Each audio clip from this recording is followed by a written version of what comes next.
السلام علیکم ورحمۃ اللہ وبرکاتہ۔ اعوذ باللہ من الشیطان الرجیم، بسم اللہ الرحمن الرحیم۔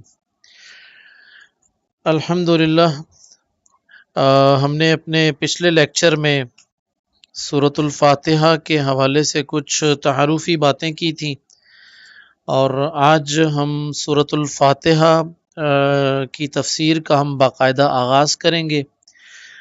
لیکن اس سے پہلے کہ ہم سورۃ الفاتحہ کی تفسیر کا باقاعدہ آغاز کریں، کچھ ایک اسٹرکچر جو ہے اس کا، یعنی سورۃ الفاتحہ کا میکرو اسٹرکچر، وہ میں آپ لوگوں کے سامنے رکھنا چاہ رہا ہوں کہ سورۃ الفاتحہ کا اصل پیغام کیا ہے۔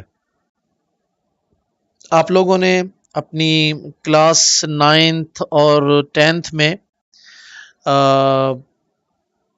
انگلش کے مضمون میں کچھ نظموں کے سینٹرل آئیڈیاز آپ لوگوں نے پڑھے ہوں گے، ٹھیک ہے، کہ جس طرح نیم ٹری ایک نظم ہوا کرتی تھی ہمارے زمانے میں، مجھے نہیں پتا وہ آج آپ لوگوں کے زمانے میں ہے یا نہیں ابھی تک، اینی وے، تو ہر نظم کا، ہر کتاب کا، ہر سبجیکٹ کا ایک بنیادی پیغام ہوتا ہے، ایک مرکزی پیغام ہوتا ہے، ٹھیک ہے۔ آپ لوگ جس طرح یہ تفسیر کے ساتھ جڑے ہیں، الحمدللہ، اللہ تعالیٰ برکتیں عطا کرے آپ کے اس جڑنے میں۔ اس کا مرکزی خیال یہ ہے کہ آپ قرآن کو سمجھنا چاہتے ہیں، عمل کرنا چاہتے ہیں اور اسے آگے پہنچانا چاہتے ہیں، ٹھیک ہے۔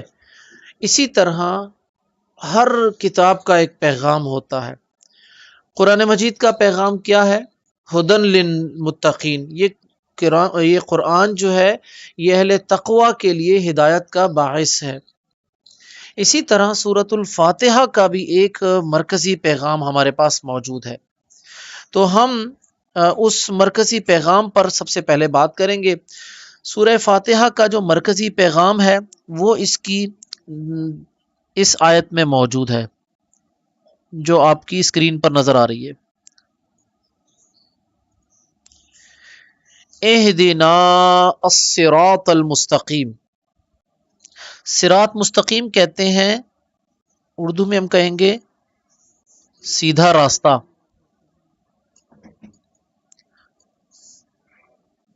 رائٹ پاتھ جس کو کہتے ہیں، ٹھیک ہے۔ اہدنا، بندہ اللہ سے کہتا ہے کہ تو دکھا نا ہم سب کو سیدھا راستہ۔ یہ سورۃ الفاتحہ کا مرکزی خیال ہے۔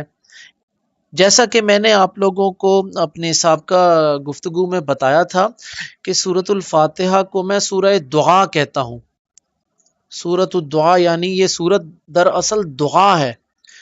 اور ہم نے آپ کو یہ بھی بتایا تھا کہ یہ وہ سورت ہے جو کہ سب سے پہلی مکمل نازل ہونے والی سورت تھی۔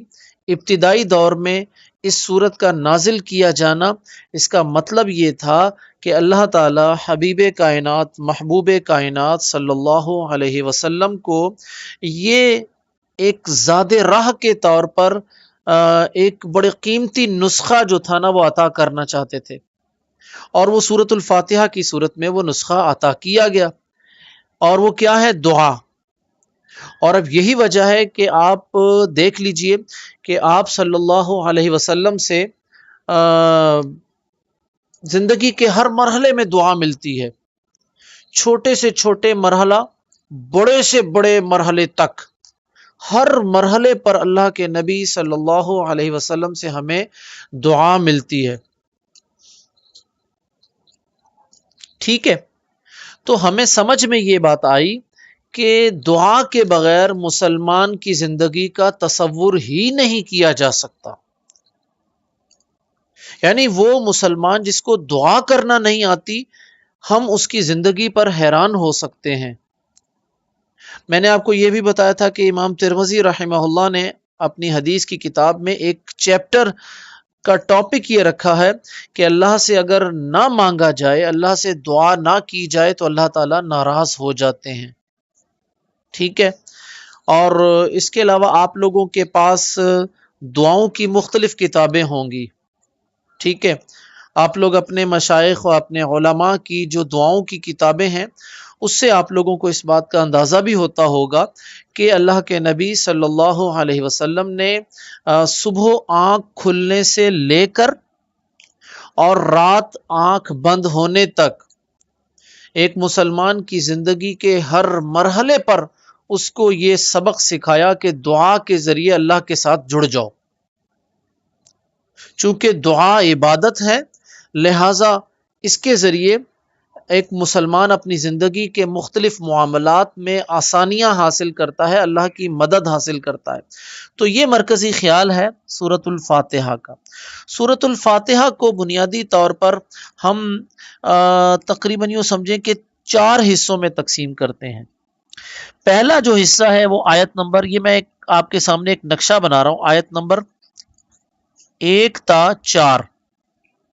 ٹھیک ہے، 1 تا 4 میں ہم کیا کر رہے ہیں؟ ہم اللہ کی تعریف کر رہے ہیں. الحمد للہ رب العالمین الرحمن الرحیم مالک یوم الدین. ٹھیک ہے، اس میں اللہ کی حمد اور تعریف ہے. تو معلوم ہوا کہ دعا کرنے کے لیے سب سے پہلے اللہ کی حمد کرنی چاہیے، اللہ کی تعریفیں کرنی چاہیے. ٹھیک ہے، اور یہ دنیاوی طور پر بھی ایسا ہی ہوتا ہے.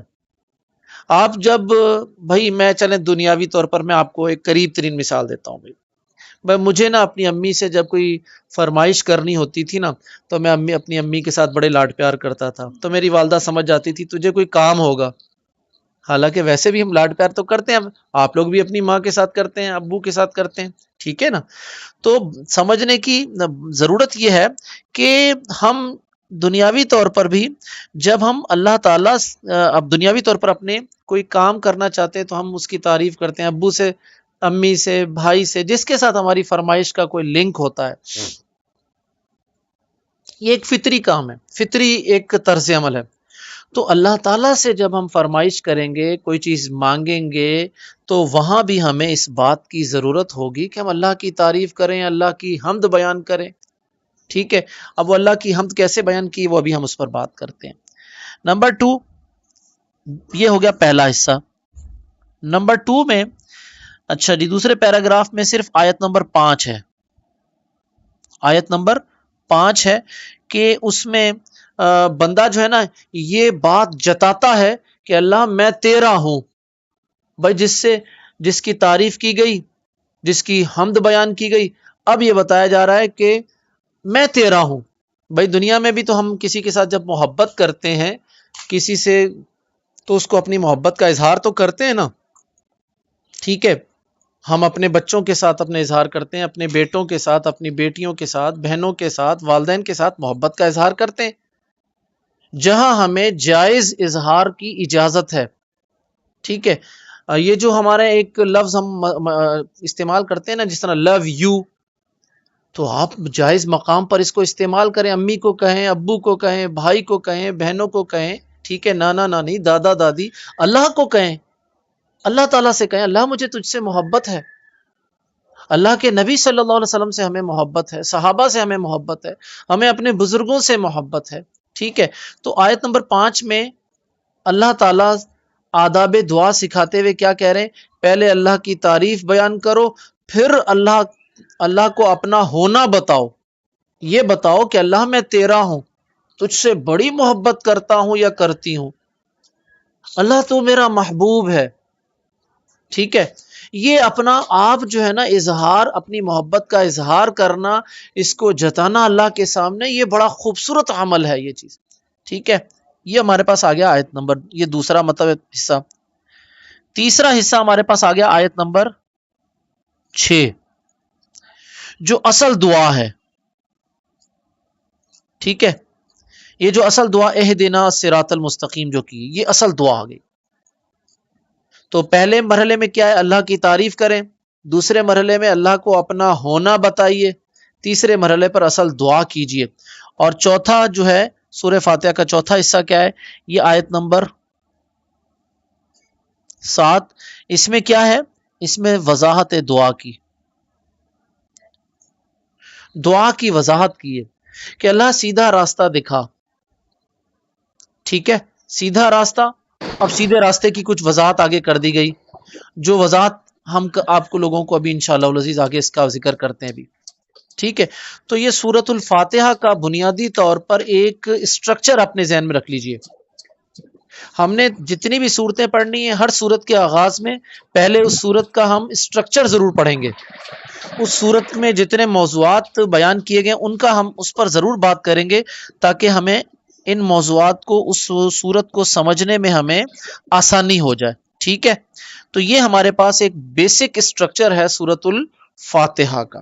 یہاں تک بات کلیئر ہو گئی. اب آ جائیے سورۃ الفاتحہ کے حوالے سے ہم بات کرتے ہیں. آغاز کرتے ہیں سورۃ الفاتحہ کا انشاءاللہ العزیز. اللہ تعالیٰ اس میں ہمارے لیے بڑی خیر اور برکتیں رکھے گا. دیکھیں سورۃ الفاتحہ میں سب سے پہلے جو ہے، اب آپ یہ ذہن میں رکھیے کہ آغاز کہاں سے ہو رہا ہے. آ جائیے ہم دوسری اسکرین لے لیتے ہیں، اس کو ہم سیو کر لیتے ہیں اور پھر ہم دوسری اسکرین، نئی اسکرین کھول لیتے ہیں تاکہ ہمیں آسانی ہو جائے. الحمد للہ رب العالمین. اب یہ دیکھیے اس میں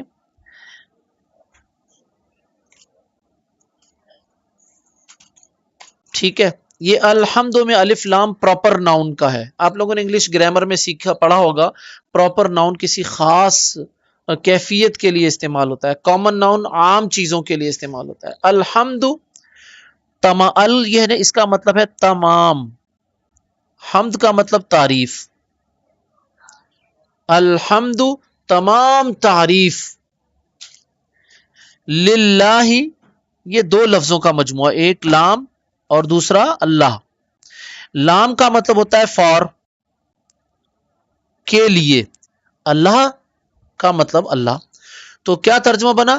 تمام تعریف اللہ کے لیے.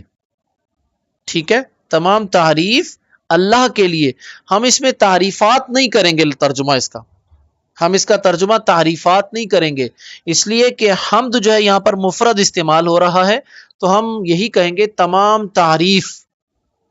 یا اس کا ترجمہ یہ بھی کیا جا سکتا ہے ہر قسم کی تعریف. ٹھیک ہے، یہ بھی کہا جا سکتا ہے ہر قسم کی ثنا. الحمد للہ ہر قسم کی تعریف اللہ کے لیے ہے. اب یہ تعریف جو ہے اللہ تعالیٰ کی، یہ میں بھی کرتا ہوں، آپ بھی کرتے ہیں، چرند پرند بھی کرتے ہیں، آسمان بھی کرتے ہیں، زمین بھی کرتی ہے، پہاڑ، چرند پرند، درخت، کائنات کی ہر چیز اللہ کی حمد بیان کرتی ہے. ہم اس کی حمد سمجھتے نہیں، ہم ان کی زبان نہیں سمجھتے. قوت گویائی جو ہے نا، بولنے کی جو قوت ہے، میں بول رہا ہوں آپ لوگ سن رہے ہیں، یہ قوت اللہ تعالیٰ نے صرف مجھے اور آپ کو عطا کی ہے. ٹھیک ہے، قوت گویائی، قوت کلام، یہ اللہ کا بہت بڑا انعام ہے. الرحمن علم القرآن، اس میں کیا ہے؟ علمہ البیان، اس نے سکھایا بولنا.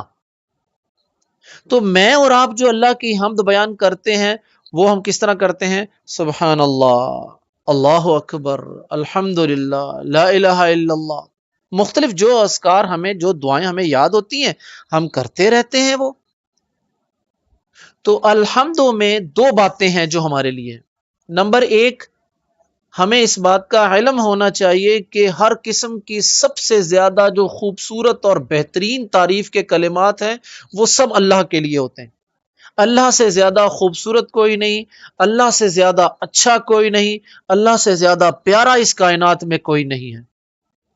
اللہ کو محبوب بنائیں، بڑے مزے آتے ہیں. اچھا، یہاں پر ایک بات اور بھی ذہن میں رکھیے گا، شیطان کے ساتھ لڑائی جاری رہتی ہے ہماری. ہمیں یہ ہمارا عقیدہ ہے، آپ لوگ بھی سمجھتے ہیں اس بات کو، اللہ بہت پیارا ہے، بہت اچھا ہے، بہت خوبصورت ہے، اللہ ہمارا محبوب ہے. لیکن سم ٹائم شیطان جو ہماری جسم کے اندر مطلب خون کی طرح مطلب ہماری رگوں میں رواں دواں ہے، وہ سم ٹائم ہمیں دنیاوی بعض چیزوں کو بڑا خوبصورت بنا کر پیش کرتا ہے. ہمیں دنیا کی بہت ساری چیزیں اچھی لگتی ہیں، ٹھیک ہے، اور ہم ان چیزوں کی خوبصورتی میں، حسن میں اتنے گم ہو جاتے ہیں کہ اللہ کی خوبصورتی کو ہم عارضی طور پر بھلا دیتے ہیں، اور یہی شیطان کا مشن ہوتا ہے. کہ آپ کو اصل راستے سے ہٹا دے. ٹھیک ہے. اب اس میں آج کا پریکٹیکل جو ہمارے لیے، آپ لوگ پریکٹیکل نوٹ کرتے جائیے گا. میں نے پچھلے لیکچر میں بھی جو پریکٹیکل دیے تھے نا، عملی کام، اگر آپ میں سے کوئی وہ عملی کام جو ہے وہ گروپ میں شیئر کرتا جائے تو ہمارے پاس ایک ریکارڈ جو ہے نا مینٹین ہوتا رہے گا الحمدللہ. تو آپ میں سے کوئی بھی یہ کام جو ہے نا وہ ذمہ داری لے لے اور اس کو وہ شیئر کیا کرے. جس طرح پچھلی دفعہ ہم نے 3 کام عملی دیے تھے، تو وہ اب میں دیکھتا ہوں کہ کون شیئر کرتا ہے. تو آج کا پہلا عملی کام کیا ہے کہ آپ لوگ معمول بنا لیجئے اپنا اللہ کی حمد بیان کرنے کا. بھائی جب موقع ملے، جب فرصت ملے، جب ذہن میں آئے، جب آپ کوئی اچھا منظر دیکھیں. آپ لوگ یونیورسٹی میں ہوتے ہیں، یونیورسٹی میں پیچھے بڑے خوبصورت مناظر ہوتے ہیں، ٹھیک ہے، جہاں اور آپ ویڈیوز دیکھتے ہیں یوٹیوب کی، شمالی علاقہ جات کے خوبصورت مناظر دیکھتے ہیں، برف سے ڈھکا ہوا ایریا، درختوں میں ہلکی ہلکی سی برف گر رہی ہوتی، کتنا خوبصورت، انسان بالکل مدہوش سا ہو جاتا ہے، مبہوت ہو جاتا ہے، اس کی نگاہیں کہیں اور جاتی ہی نہیں ہیں. تو جب کبھی آپ اچھی چیز دیکھیں، خوبصورت چیز دیکھیں، تو آپ کے ذہن میں سب سے پہلی چیز یہ آنی چاہیے کہ یہ حسن جو ہے یہ اللہ کی عطا ہے، یہ اللہ کی عطا ہے یہ والا حسن. اگر اللہ تعالی نہیں عطا کرے تو یہ حسن نہیں مل سکتا. ٹھیک ہے. میں نا آپ کو بتاتا ہوں، میں اپنے بچپن سے لے کر آج تک تقریباً مری کے کوئی 10-12 چکر لگا چکا ہوں. مجھے شوق اس بات کا کہ مری کی میں برف باری کا منظر دیکھوں. اس مرتبہ جب یہ اللہ تعالیٰ عافیت والا معاملہ کرے، جب یہ 80-90-100 افراد فوت ہوئے تو یہ جب برف باری کا آغاز ہوا تھا تو میں اپنی فیملی کے ساتھ وہاں تھا. میں آپ کو بائی گاڈ بتاؤں، میں نے جو منظر دیکھا ہے نا مری کے مال روڈ کا، درختوں کے اوپر جس طریقے سے برف کے گالے نرم نرم برف تھی، وہ ہم ہاتھوں میں پکڑ رہے تھے، اور وہ بالکل درخت راستے کے دونوں طرف سے ملے ہوئے تھے، اور وہ برف کے بھاری مطلب نرم نرم برف سے ڈھکے ہوئے تھے. کہیں کہیں سے سورج کی کرنیں جھانک رہی تھی. ایسا خوبصورت منظر تھا، میں آپ کو لفظوں میں نہیں بیان کر سکتا ہوں. تو الحمدللہ، سبحان اللہ، الحمدللہ، الحمدللہ. تو آپ نے کیا کرنا جی؟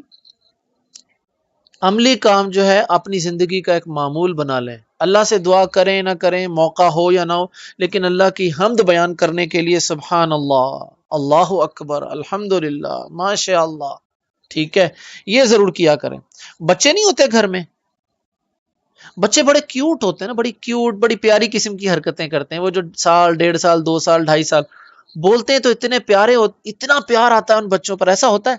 تو جب آپ گھر میں اپنے بھانجوں کو، بھتیجوں کو، چھوٹے بہن بھائیوں کو ایسی چھوٹی چھوٹی باتیں کرتے دیکھیں، شرارتیں کرتے دیکھیں جس پر آپ کو بہت بے ساختہ، بہت زیادہ پیار آئے، تو آپ اس موقع پر کیا کریں؟ الحمدللہ، ماشاء اللہ، ماشاء اللہ، الحمدللہ. آپ اللہ تعالیٰ کی فوراً ماشاء اللہ کہا کریں تاکہ نظر بد سے بچایا جا سکے. ٹھیک ہے. تو اللہ تعالیٰ کی حمد بیان کرنے والا جو کام ہے نا، وہ اللہ کا شکر ادا کرنا بھی اسی طریقے سے ہوتا ہے. تو شکر ادا کرنے کا سب سے آسان طریقہ کیا ہے؟ الحمدللہ، اللہ تیرا شکر ہے. تو ہم الحمد کو کلمۃ الشکر بھی کہتے ہیں. الحمد کو ہم نے کیا نام دیا؟ کلمہ شکر بھی کہتے ہیں الحمد. ٹھیک ہے، کہ شکر کرنے کا کلمہ، دی ورڈنگ آف شکر، حمد کب. تو یہ ہمارے پاس آ گیا الحمد للہ. ٹھیک ہے، آگے آ جائیے. اب اگلی چیز ہم لے لیتے ہیں، اگلی آیت کو. رب العالمین، رب کہتے ہیں پالنے، کہتے ہیں پیدا کرنے والا، رزق دینے والا، خیال رکھنے والا. یہ رب کے مطلب ہے جی. رب کا کیا مطلب ہے؟ پیدا کرنے والا، رزق دینے والا، خیال رکھنے والا. یہ تینوں باتیں ملتی ہیں تو پھر ہم کہیں گے رب. اسی لیے عربی زبان میں ماں باپ کو رب صغیر بھی کہا جاتا ہے. والدین کو کیا کہا جاتا ہے؟ عربی زبان کی بعض اشعار میں نا والدین کو رب صغیر کہا گیا. والدین بھی تو پیدا کرتے ہیں نا. ٹھیک ہے، ہمارے دنیا میں آمد جو ہے والدین کے تھرو ہی ہوتی ہے نا. والدین ہمارے کھانے پینے کا خیال بھی رکھتے ہیں. ٹھیک ہے، رزق یعنی کہ اچھے سے اچھا کھلاتے ہیں ہمیں، اور وہ ہمارا خیال بھی رکھتے ہیں گرمی سردی لباس تقریبات ہر چیز میں. بات سمجھ میں آ رہی ہے چیز یہ؟ تو اللہ تعالیٰ بھی ہمارے ساتھ ایسے ہی کرتا ہے. اللہ نے ہمیں، ہمارا حقیقی خالق تو اللہ تعالیٰ ہے نا. اللہ ہمیں پیدا کرنے والا ہے، ہمیں رزق بھی وہی عطا کرتا ہے. ٹھیک ہے، اور ہمارا خیال بھی وہی رکھتا ہے. تو رب ان تین صفات کے ساتھ ہے. عالمین کہتے ہیں یہ ہے عالم کی جمع. اس کا مطلب ہے دنیا، جہان. اس دنیا میں بہت سارے عالم ہیں نا، بہت ساری دنیایں موجود ہیں. انسانوں کی دنیا الگ ہے، درختوں کی دنیا الگ ہے، پرندوں کی دنیا الگ ہے، جنوں کی دنیا الگ ہے، جانوروں کی دنیا الگ ہے، جنگلوں کی دنیا الگ ہے. کتنی دنیا ہے، انکاؤنٹڈ، ہم شمار نہیں کر سکتے. اس دنیا میں کہاں کہاں کون کون سی مخلوق ہے. میں ابھی پچھلے دنوں نا ایک تقریباً ہو گیا مجھے 2-2.5 مہینے، میں حیران رہ گیا. مجھے اپنے والد صاحب رحمہ اللہ کی ایک بات یاد آ گئی. اب وہ ویڈیو دیکھ کر میں حیران رہ گیا تھا. بلیو می کہ یوٹیوب کا میں لنک تلاش کر کے شیئر کروں گا، آپ لوگوں کو دکھاؤں گا. ایسے جانور موجود ہیں جو صرف آگ میں زندہ رہتے ہیں. یعنی آگ کا ایک الاؤ تھا اس ویڈیو میں، اور اس کے اندر کیڑے تھے چھوٹے چھوٹے جس کو وہ زوم آؤٹ کر کے دکھایا گیا تھا. یعنی آگ کے جانور، آگ کے کیڑے جو آگ سے باہر آئیں تو مر جائیں، ختم ہو جائیں. ہمیں نہیں پتا اس کائنات میں کون کون سی مخلوق کہاں کہاں ہے. اللہ سب کو رزق دیتا ہے. بند پتھر کے اندر جو کیڑا ہوتا ہے نا، اللہ اس کو بھی رزق دیتا ہے. سمندر کی بالکل تہ میں ایک مچھلی ہوتی ہے، اللہ اس کو بھی رزق دیتا ہے. انسان کو رزق ملتا ہے، ہمیں بسا اوقات پتہ ہی نہیں چلتا. آپ خود دیکھ لیجئے. میں آپ کو بتاتا ہوں جی، مجھے نہیں معلوم ہوتا. مثال کے طور پر ہمیں اس چیز کا آئیڈیا نہیں ہو پاتا، لیکن یہ ہمارا ایمان ہونا چاہیے. ہمیں بسا اوقات اپنا رزق جو ہے نا، وہ ہمیں بغیر ارادی طور پر بغیر سوچے سمجھے مل جاتا ہے. مجھے تو ایسا ہوتا ہے اکثر بیشتر یونیورسٹی میں، مطلب ہے کبھی کوئی بچی کوئی چیز لائی ہوتی ہے، ٹھیک ہے، تو وہ مجھے دے جاتی ہے. اب میرا پہلے سے کوئی ارادہ نہیں ہوتا، نہ کوئی مجھے پتا ہوتا ہے. بعض اوقات وہ چیز آ جاتی. آج ایسا ہوا، کل کی بات بتا رہا ہوں، کل یا پرسوں کی بات ہے. ایک بچی جو تھی نا، وہ ایک لائی ہے، سینڈوچ لائی ہے میرے لیے. تو مجھے اس وقت بھوک لگ رہی تھی، میں نے کہا چلو الحمدللہ منگوانا نہیں پڑا مجھے. آپ یقین کریں اسی وقت ایک میرا گیسٹ آیا، اس نے کہا ماشاءاللہ شاہ صاحب عیاشی ہو رہی ہے اکیلے اکیلے. میں نے وہ سینڈوچ اٹھایا ان کے سامنے رکھ دیا. سمجھ میں آ رہی ہے رزق کیسے سفر کرتا ہے، کیسے کیسے پہنچتا ہے؟ یہ اللہ کا کام ہے، یہ میرا اور آپ کا کام نہیں ہے. رزق دینا اللہ کا کام ہے، میرا اور آپ کا کام محنت کرنا ہے، ہاتھ پاؤں ہلانا ہے. گھر بیٹھے کبھی کسی کو رزق نہیں ملتا. اس لیے اس بات پر ایمان رکھتے ہوئے، یقین رکھتے ہوئے محنت کرنا چاہیے. تو رب العالمین کا مطلب کیا ہو گیا؟ اب تمام جہانوں کا پیدا کرنے والا، رزق دینے والا اور خیال رکھنے والا.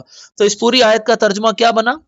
الحمد للہ رب العالمین.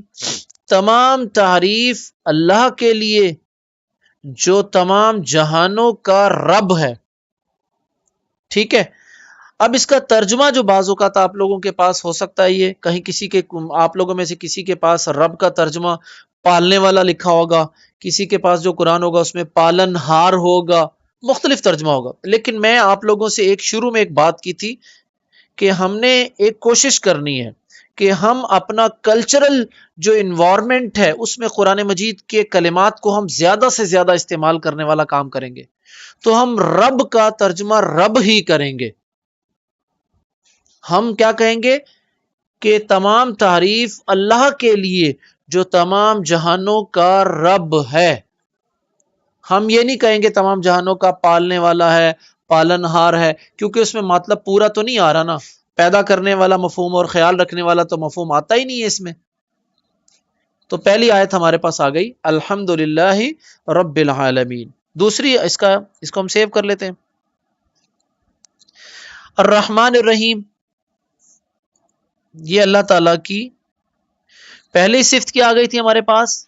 سب سے پہلی صفت آ گئی ہمارے پاس اللہ تعالی کی رب العالمین. یہ صفت نمبر 1 آ گئی. یہ آ گئی صفت نمبر 2. یہ آ گئی 3. رحمان اللہ تعالیٰ کا نام بھی ہے اور صفت بھی ہے، دونوں موجود ہیں. رحمان اللہ تعالیٰ کا نام بھی ہے اور صفت بھی ہے. ٹھیک ہے، مطلب دونوں کا رحم کرنے والا. ہم نے اپنے ترجمے میں کیا لکھا ہوا جی کہ جو نہایت مہربان اور بڑا رحم کرنے والا. عمومی طور پر یہ ہمیں ترجمے ملتے ہیں. میں پھر یہاں پر یہ کہوں گا آپ قرآن مجید کے الفاظ کو سمجھیے ضرور، ان کا مفہوم ضرور سمجھیے، لیکن کوشش کریں کہ ان کو جو کلمات اسی طرح استعمال ہو سکتے ہیں ان کو اسی طرح استعمال کریں. اب سمپل سی بات ہے، میں للہ کو استعمال نہیں کر سکتا نا، لیکن اللہ کے لیے تو استعمال کر سکتا ہوں. تو رحمان اور رحیم میں ترجمہ کیا کرتا ہوں؟ تمام تعریف اللہ کے لیے جو رب ہے تمام جہانوں کا، جو رحمان ہے رحیم ہے. میں نے کیا ترجمہ کیا؟ جو رحمان ہے رحیم ہے. اب سمجھ میں آئی آپ کی بات؟ ٹھیک ہے، تو ہم ترجمہ کیا کر رہے ہیں؟ رحمان اور رحیم. تفصیل لے لیتے ہیں. رحمان سے کیا مراد ہے؟ دیکھیے رحمان جو ہے نا، بنیادی طور پہ رحمان اور رحیم چونکہ دو الگ الگ لفظ ہیں تو دونوں کا مطلب بھی طبعاً الگ الگ ہوگا، دونوں کے میننگز الگ الگ ہونے چاہیے. تو رحمان جو ہے نا، رحمان اور رحیم بنیادی طور پر دونوں رحمت سے ڈیریویٹ کیے گئے ہیں. اردو میں ایک لفظ پڑھتے ہیں نا رحمت، اس کو عربی میں ہم اس طرح لکھتے ہیں رحمتن. تو یہ رحمان اور رحیم دونوں کے دونوں کس سے ڈیریویٹ کیے گئے ہیں؟ رحمت سے مشتق ہیں. اور یہ دونوں سپرلیٹو ڈگریز ہیں. سپرلیٹو ڈگری سمجھتے ہیں؟ مبالغہ، اس سے اونچا کوئی لفظ ہو ہی نہیں سکتا. سپرلیٹو ڈگری، جس طرح ایڈجیکٹو میں آپ لوگوں نے یہ چیز پڑھی ہوگی، پارٹس آف اسپیچ انگلش کے جو پڑھتے ہوں گے تو اس میں ایک ایڈورب ہوتا ہے، ایک ایڈجیکٹو ہوتا ہے، اسی طرح سپرلیٹو ڈگریز کچھ آتی ہیں. ٹھیک ہے، تو یہ رحمان اور رحیم دونوں مبالغے کے صیغے ہیں. رحمان میں مبالغہ کچھ زیادہ ہے. رحمان میں مبالغہ اس لیے زیادہ ہے کہ کہا جاتا ہے رحمان الدنیا والآخرہ. بھائی وہ دنیا اور آخرت دونوں جگہ رحمان ہے. دنیا میں کافروں کو، جو اللہ تعالیٰ کو نہیں مانتے، یہودی، عیسائی، ہندو، ان سب کو اللہ کی طرف سے رزق ملتا ہے نہیں ملتا؟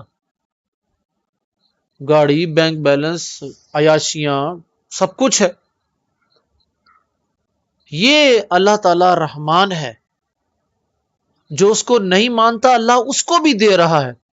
وہ بھی دنیاوی اعتبار سے جتنی جدوجہد کرتا ہے اللہ اس کو اتنا عطا کرتا ہے. وہ رب العالمین ہے، وہ رب المسلمین نہیں ہے. یعنی صرف مسلمانوں کا رب نہیں ہے، وہ تمام جہانوں کا رب ہے. وہ تمام جہانوں کا پیدا کرنے والا ہے، تمام جہانوں کو رزق دینے والا ہے، صرف مسلمانوں کو رزق نہیں دیتا. ٹھیک ہے، تو وہ رحمان الدنیا والآخرہ یعنی کہ رحم. اور رحیم کا مطلب ہوتا ہے، اس میں ہم کہیں گے صرف اور صرف آخرت. رحیم الآخرہ کا لفظ استعمال کرتے ہیں، رحیم آخرت یعنی آخرت میں جو مسلمانوں کے ساتھ خصوصی شفقت کی جائے گی، جو اس کو ہم کہیں گے رحیم سے تعبیر کریں گے. ٹھیک ہے، تو رحمان اور رحیم دونوں مبالغے کے صیغے ہیں. تو ہم اس کو یہیں بات ختم کر لیتے ہیں. یہ ہمارے پاس سمجھ میں آ گئی یہ والی چیز. ٹھیک ہے، اس کو سیو کر لیتے ہیں، اس کو ہم صاف کرتے ہیں. اب آ جائیے آخری چیز، مالک یوم الدین. یہ سورہ فاتحہ کا پہلا حصہ ہم نے پورا کر دیا. مالک یوم الدین، مالک ہے. یوم الدین کا مطلب کیا ہے؟ دین، اور یوم کا مطلب دن. دین کے دن کا مالک. دین کے دن کا مالک. یہ دین کا دن کون سا ہے؟ دین کا دن کون سا ہے بھائی؟